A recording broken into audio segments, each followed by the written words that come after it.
Hello and welcome to Alphie The Lobster channel. Hello, Ken here again for Alphie the Lobster. Wonderful day today. Not. I am standing here under the beautiful smogberry trees in Wynwood, Pennsylvania, and as you can see, the sky is gray. But if I don't go out today, I'm not going to be able to fulfill my promise of doing more architectural stuff. I hope you enjoyed the first two. Yes, the second one was about robots, not architecture. So that's why I'm not going to wait, and I'm going to go film some stuff. Today, I'm going to be talking about the Sun Top homes in Ardmore. So anyway, before I get moving along further, let's see if I can make this work right. Come on. Nope, won't let me change it over. So I'll have to turn it around. Anyway, I can't see whether or not this is right, but I have on today for the third time when I'm doing a video, not third day in a row, but third time I'm doing a video, I have this hat, which is from Biscuit Tees, which I'm not getting any kind of monetization for. I just love the hat. It's got Bernie Perrant's mask on it. BiscuitTees.com is the shop for Bernie Perrant's daughter, Kim. So let me put on my architectural glasses and I'll get started. So as I walk toward this place, part of the reason why I'm doing it this way as opposed to, and I'll be putting in pictures to describe stuff on the way while I get to Sun Top Homes, but part of the reason why I'm doing it this way, this sort of guerrilla format style, which actually, given the name of the channel, is actually the lobster style, is that one of the things that I found is that when I went to architecture in person, after studying it in photographs, a lot of them black and white, that I was blown away by how much more amazing things were in the really real world than they were in the way they were presented. So, for example, I went to see a building outside of Marseille by a guy named Le Corbusier, and when I went to see it, I'd seen these static pictures, but Le Corbusier used a really interesting organically based modulation system, which turned what looks like a really kind of boring building into something really amazing when you were walking in front of it. So again, back to the lobster style, ex-guerrilla style. If you do it this way, you kind of get the feeling that you're walking around a real object.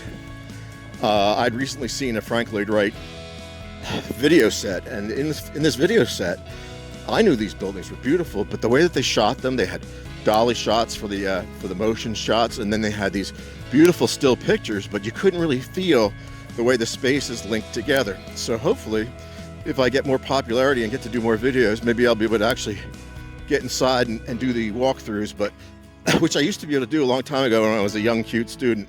And believe me, that was a long time ago. And now I'm just a creepy old guy with a camera.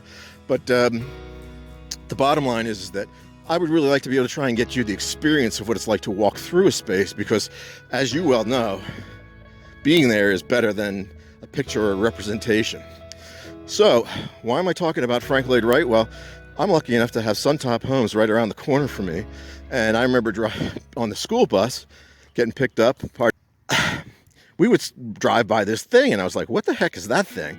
Because when you see it, you'll understand it's in the context of a lot of small suburban lots relatively close together. And as I get on, it'll be more obvious why it's an interesting project. It's kind of actually from the outside not all that interesting, but the concept, the execution, and really kind of interesting.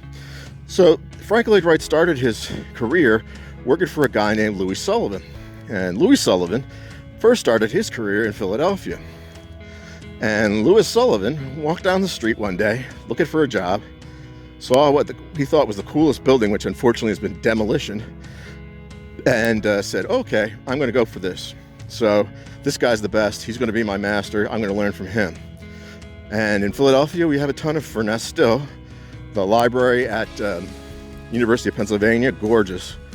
There are mansions all over the place, a lot of train stations that are left over.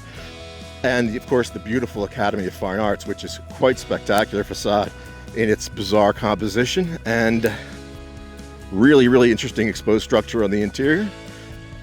And a lovely starscape on the ceiling as you walk in through the entryway. So, as I'm showing you these static photos, maybe you're getting my point that looking at like these images, you get a feeling for it, but there's no better thing than being there. So why not make a video where you feel like you're actually walking to the place to see it? So Louis Sullivan is apprenticed by our guy Frank Furness. Takes Frank Furness's kind of organic ideas and free-form stuff invents a really interesting system of ornament when he moves to Chicago. And he became quite famous. And oh, look, it's pretty over there. So he became, oh, look, there's a cemetery. Hi, dead people. I see dead people.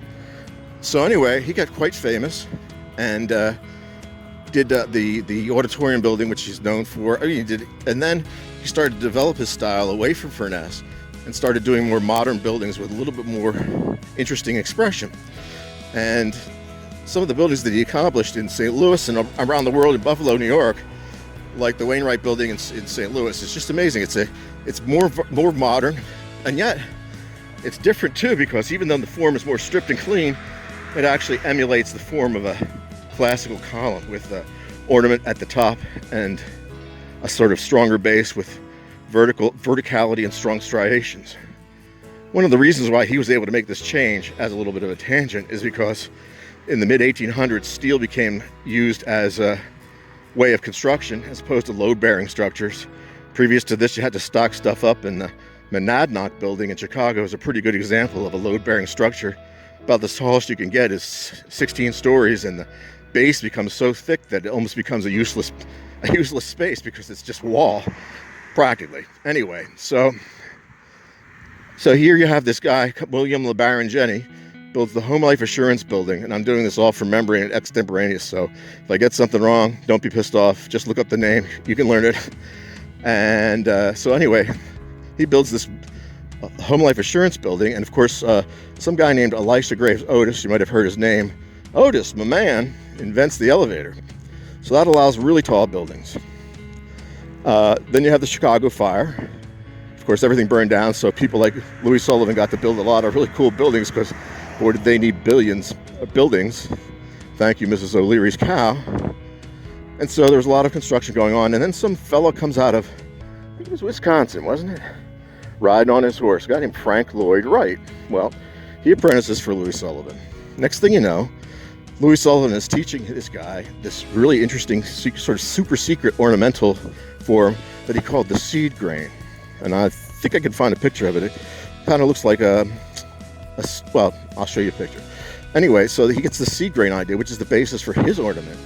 And then Frank Lloyd Wright, working for him, winds up picking up a whole bunch of wealthy clients, which I'm an architect, and believe me, that's what it's all about. I'm living in Wynwood right now and growing up around here. All the people have moved in from New York, and they've brought their New York architects. So anyway, I'm sitting there, come to me, man, I'm a genius. Ooh, more pretty trees. So anyway, as I was saying, so Louis Sullivan apprentices Frank Lloyd Wright, which the fellow I showed you on the first video, that was Louis Icon. Frank Lloyd Wright, Le Corbusier, a few other people are considered the great masters of the last century, and really did do a breakthrough and an innovation in architecture.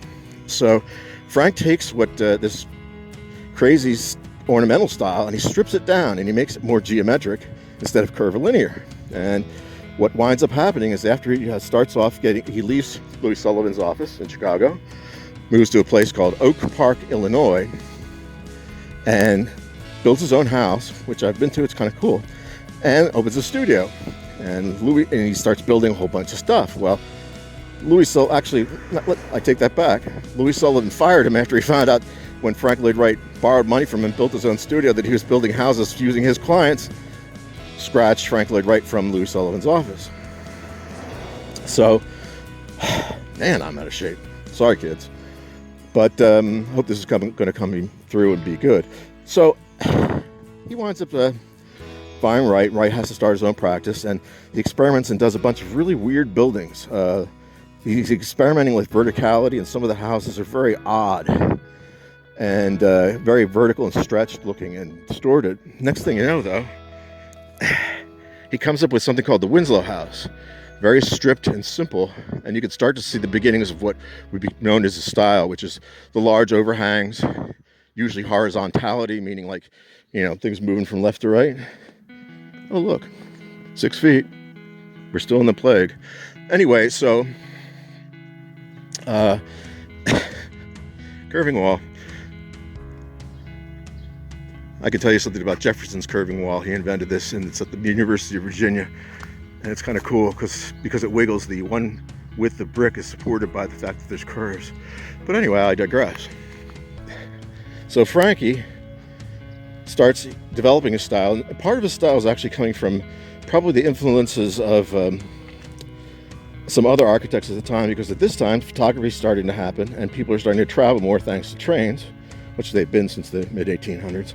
So they're seeing other styles, and he's actually incorporating some stuff, and then he finally concretizes it. He gets it all together in this building that's also in Oak Park, Illinois, called the Unity Temple. And it is a really wonderful building. The inside space is supposed to be a metaphor for trees, which came from the notion of using organic form as a basis for design and growth as a design. And when you're sitting in the space, it kind of feels like you're in a grove of trees, and there's beautiful skylights with amazing stained glass in them that makes you feel that it's fall with a beautiful light coming through it. And of course, with any good architect, light is a big feature of making a space real, because the only reason why you're living inside is because if you lived outside all the time, it'd be either too cold or too wet or too hot. So here you go. It kind of brings the outside to the inside. One of the things that eventually happens is he winds up doing that less metaphorically and more literally by incorporating more glass, which is part of the influence of modernism. So anyway, yeah, he was picking up influences from people like H.H. Richardson. In one of his houses, you can really see him pulling off of H.H. Richardson's library. But he really has his own thing by now, and he starts does the beautiful Unity Temple, and moves on to develop something that eventually becomes known as the Prairie style. He came from Wisconsin, which was obviously very horizontal, and people were able to take use of the generous space. And so why build up when you can build out? It's less expensive, and you're part of the landscape, coming from his organic notion of architecture. So he winds up building this style that becomes very famous. And a part of that fame comes from something that was called the Wassmuth. I can't even pronounce it. It's been so long since I've said the word. Architectural history is evading me. But Wassmuth additions with these beautiful Oriental or Asian-influenced, I should say, to be politically correct, drawings of his homes. They're very simple. A lot of implied stuff in the architecture, coming from the Japanese style of painting, where there's what's called absence of presence, because there are forms that are implied. And so, sort of like Impressionism, you fill in the forms, but instead of doing it with blotchiness, or you do it with actually implying things by shapes, by outlines. So anyway, back to this storyline. So the Prairie style takes off. The Wassmuth additions are popular. He has a really tragic event occur, because he moves to this place that he calls Taliesin, and with his wife, and he has this tragic event occur. And he went to Japan for a while to build the Tokyo Hotel, and a servant there chopped everybody into bits after he set the building on fire, Taliesin on fire. So anyway, Frankie's like bumming out, and for a while, and he loses favor for a really long time, and then a really funny thing starts to happen. He starts to pick up on modern architecture even more. Strips out a lot of the ornament. There's still some stuff that's implied there. So the house itself becomes a sort of organic form more obviously than it was before. If you look at the early stuff, you can still see that it's very traditional in structure. But we wind up with something like falling water. Yes, you know it, you love it. It is gorgeous. One of the things that's great about this building is that the Kaufmans came to him out of Pittsburgh, and they said, "Hey, build us a house, and we want a view of this waterfall because we like sitting on the top of the waterfall, and we'd like to be able to look at it because it's so beautiful." And Frank Lloyd Wright goes, well, actually, when he was doing the work, he didn't do anything for a long time, and Mr. Kaufman finally says, "I'm paying you money. What the heck are you doing? I'm going to be driving up there, and I'll be there in a couple of hours." Frank sits down and he draws up what we see here, which is falling water. And he decided that instead of looking at the waterfall, that they should be able to walk out of the top of their house and sit on the top of the waterfall, which is an amazing feature of this home. Hope you guys can get out there and visit it. It is in western Pennsylvania, about an hour from Pittsburgh, and it's worth the trip. Just make sure you book ahead, because it's not open, I think, anymore except for by reservation. And so anyway, this style evolves into a sort of stripped form, as you can see with falling water, but still has the horizontality of the Prairie style. And he starts doing something. He does some other stuff that's in California, which he did prior to this time, that are really interesting. He did it with masonry units, and he starts, and they were really beautiful. Let me see, like what's the one they always use in they used in Blade Runner, and it's not the Ennis house, which actually also was used in a movie with Vincent Price called The House on Haunted Hill. And of course, as you see Decker's apartment, you can see the beautiful concrete block work that he came up with. So he also so when he gets back into popularity and starts doing doing Falling Water, he starts trying to come up with this thing where everybody in America would be able to have his style of home. And in fact, he designed a planned place. It was going to be this Usonian, as in utopian, but he changed it a little bit, paradise, where all that people lived in his houses. Well, wouldn't it be paradise if every single house was designed by me as an architect? Woohoo! I hope so. But anyway, so this style still maintains a lot of the elements, but it's meant to be inexpensive and affordable. So he tries to use some of the block work that he's gotten from his experience in California with buildings like the Ennis house and other things to make his houses more affordable to folks. So now we're getting really close here. We just walked past the home of a good friend of mine, Kurt. May he rest. Anyway, good guy.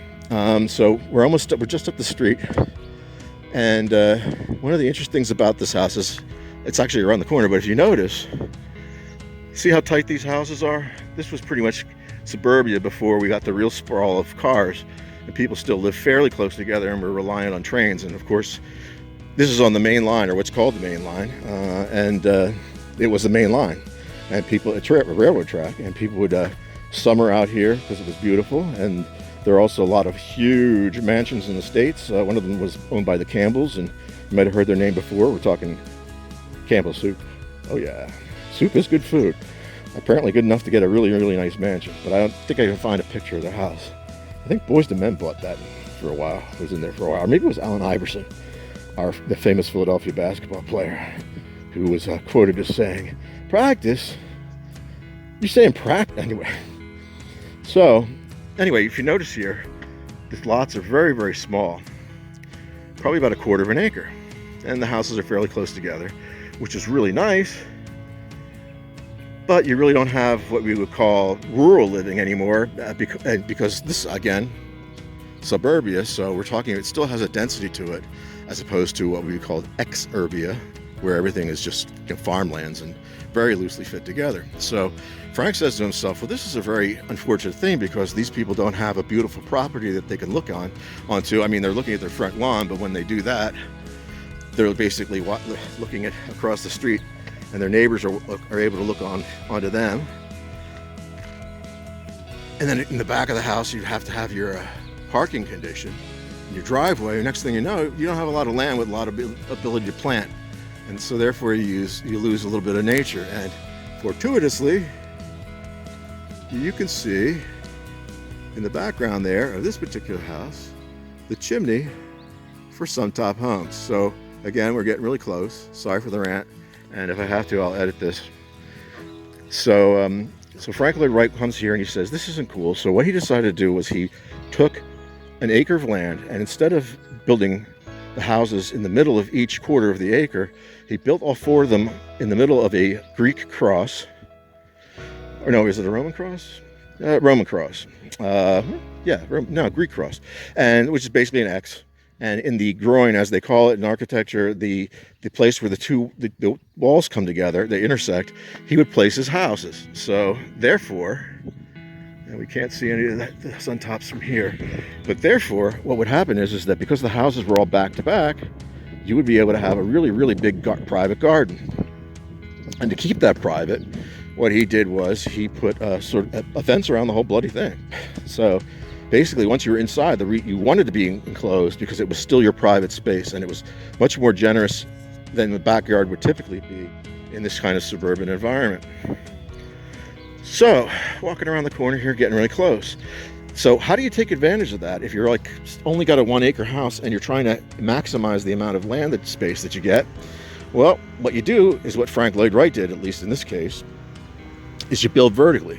So he built a whole bunch of stuff that was stacked on top of stacked on top of stacked. And what does that result in? It resulted in a really tall living room. I mean, a really tall living room. And did I go the wrong way? Son of a bitch. Oh. So it resulted in a really tall living room. 2-story space. And he had the fireplace in the corner in the opposite direction to heat the space. And of course, in the wintertime, the heat would rise, and I have to socially distance myself.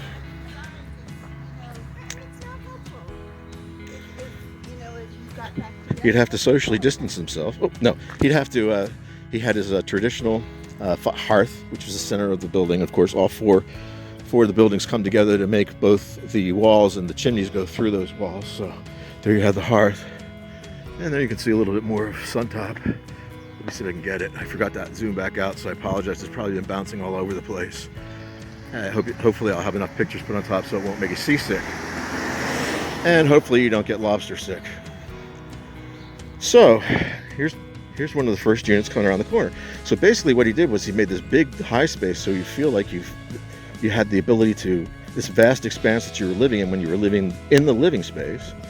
And you would have this beautiful view outside, which has been maximized by the fact that he'd gone vertical. And then you also have the kitchen that's on top of that overlooks, by a cantilever, that overlooks the space, so they get a view. And then the bedrooms are going to sleep, so they're up at top, and there's privacy, and there's the furthest away, and you don't really need the view anymore because you're going to sleep. So here's the shiplap siding of the fences that were built. They used to be painted the same color as the brick, which was a Frank Lloyd Wright thing. As you can see on the main part of the house here, they're attempting to mimic it. Actually, what Wright did a lot of times was he exposed the natural wood and he used something like mahogany and just stain it. But over time, that doesn't last, especially when he was doing it, because they didn't have as good veneers and varnishes and ways of preserving the wood as well as possible. And as you can see, these people have parked their cars where this is supposed to be a garden, and they've ruined it. No. Anyway, I'm going to have to black out their license plates, but if you can, I try not to do this while not trespassing. You can see in the corner here, the 2-story high living room space. And all that glazing. It's very hard to see. I'll get you pictures of it. And of course, above that, the kitchen, and then you can see way up at the top there, that's where the bedrooms are. So that's one of the Sun Top units. And so again, the idea is to create a space of privacy. And this is the one that has the most beautiful garden residual left. Unfortunately, it doesn't look as though it's as good and beautiful as it used to be, but time changes everything. But the notion that you could sit here and you'd be in privacy while you were with a large space that was organic and you had a beautiful view to it. So you can see they haven't really been, it's difficult to take care of these homes. So the materials get kind of goofed up after a while, and it's hard to preserve them because they're so expensive just to buy them. And we're lucky that they've preserved these as good as they have. A lot of times people, when they buy Frank Lloyd Wright houses, they take the stained glass out and they sell it in order to pay to keep the house. And so therefore that we lose a lot of parts of or a lot of the beauty of the homes. This is even better. So in this instance, their private garden is on the other side of this wall. And he's actually given a garage here. And you can definitely see very clearly here now the double-story living room space. So this person kind of has it going on. But I can't really get in. I could try to reach over the fence, but I might do that yet. So you can see up there, there's a space where the light monitors for the bedrooms. There are some windows up there, and there's a balcony as well. But again, it's for privacy, so why would I want to have a view to the street into my bedroom? So they don't do that. And I'm going to do a nasty thing here. I'm not trying not to be mean. I'm going to step on this wall and see if I can get over the top. Gotta zoom out or zoom in. Yeah, there we go. And yeah, it's hard to see because they do have a lot of privacy, which is the purpose of the walls. Anyway, that's two of the Sun Top homes. There you can see the center of the brick walls, the cross, and of course he's used them to bring the flues out for the fireplace.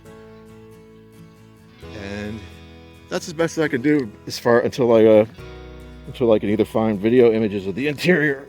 I've been saying too. Anyway, I hope you liked this video.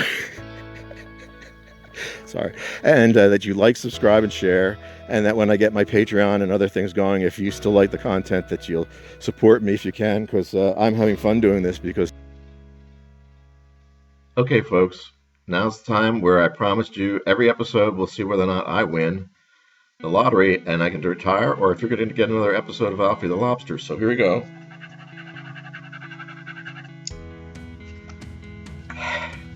Thanks for tuning in. See you same time, same lobster time, same lobster channel. Peace out. Breaking the law, breaking the law, breaking the law.